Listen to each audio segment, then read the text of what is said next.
Puji Tuhan Bapak Ibu, Shalom. Ketemu lagi dengan saya Pastor Doni Effendi dalam acara Suara Surgawi. Mari kita awali di dalam doa untuk menyambut isi hati Tuhan. Bapa di surga, beri kami pengertian-Mu untuk kami hidup di dalam jalan yang benar sesuai dengan kehendak Tuhan. Pengurapan-Mu mengajar kami, pengurapan-Mu memampukan hamba-Mu. Di dalam nama Tuhan Yesus Kristus, haleluya. Amin. Hari ini saya mau membahas dari Amsal pasalnya yang ke-11 ayat yang ke-24. Demikian firman Tuhan.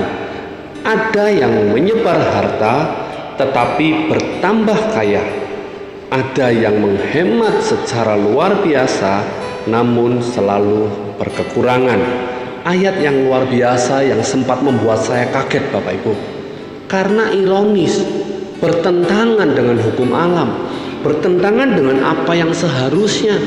Karena secara logika, orang kalau menyebar itu semakin habis.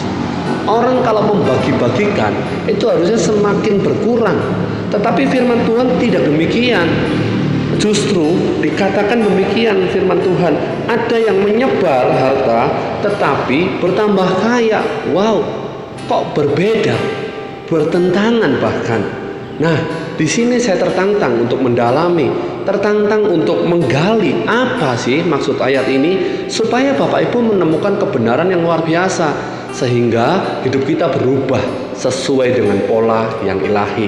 Sebelum saya lanjutkan Bapak Ibu, mohon maaf karena ini suasananya alam sekali, indah, menyenangkan, tetapi juga natural. Jadi ada banyak kendaraan yang lewat, ada orang bangun-bangun, ada tukang lagi bekerja. Nah, apa-apa ya Bapak Ibu, saya percaya tidak mengurangi berkat firman Tuhan. Amin. Amin. Kita kembali lagi ke firman Tuhan. Tadi saya katakan ini ayat yang ironis, yang bertentangan. Dan di bagian B juga demikian. Ada yang menghemat secara luar biasa, namun selalu berkekurangan.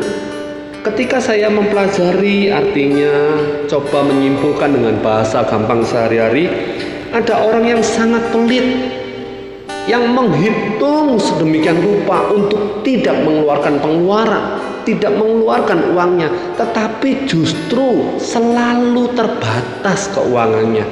Kenapa demikian? Kita pelajari hari ini. Di sini ayat ini mengandung pengertian demikian Bapak Ibu. Yang pertama, ada orang yang menyebar tetapi bertambah kaya. Pengertian yang pertama adalah memang semakin kita menabur, maka janji firman Tuhan semakin kita menuai.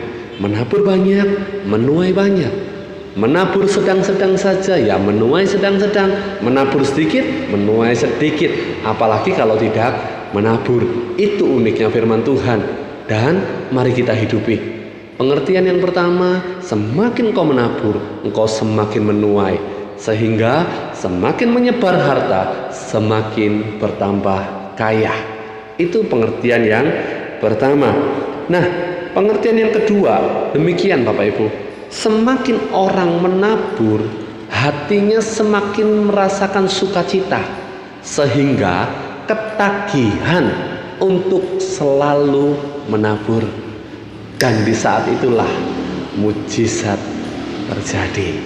Waktu orang menikmati gaya hidup menabur, waktu orang mulai merasakan sukacita dengan apa yang dia lakukan, berbagi buat sesama, hatinya ketagihan Bapak Ibu untuk terus menabur. Dan yang perlu Bapak Ibu ketahui adalah menurut perhitungan Tuhan, kekayaan itu bukan apa yang kita miliki semata-mata, tetapi lebih kepada apa yang kita taburkan bagi sesama. Itulah kekayaan.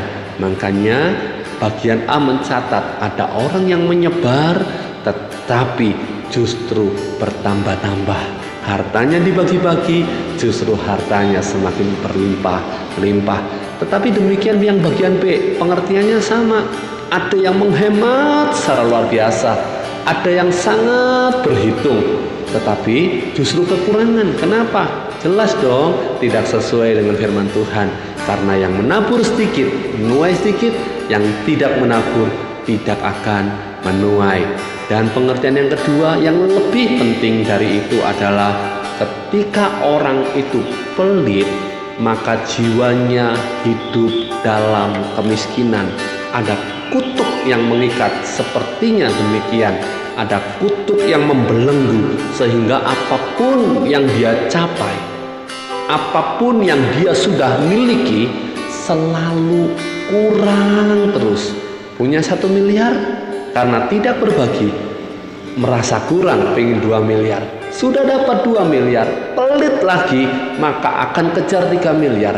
Selalu kekurangan. Sehingga tidak salah kalau firman Tuhan hari ini mengingatkan, ada yang menghemat secara luar biasa, ada yang pelitnya minta ampun, tetapi justru selalu berkekurangan. Karena kekurangan bukan selalu diukur dari nominal atau jumlah yang kita punya, tetapi kekurangan juga bisa diukur dari sikap hati yang miskin, yang tamak, yang serakah, yang selalu pingin lebih. Itu yang salah.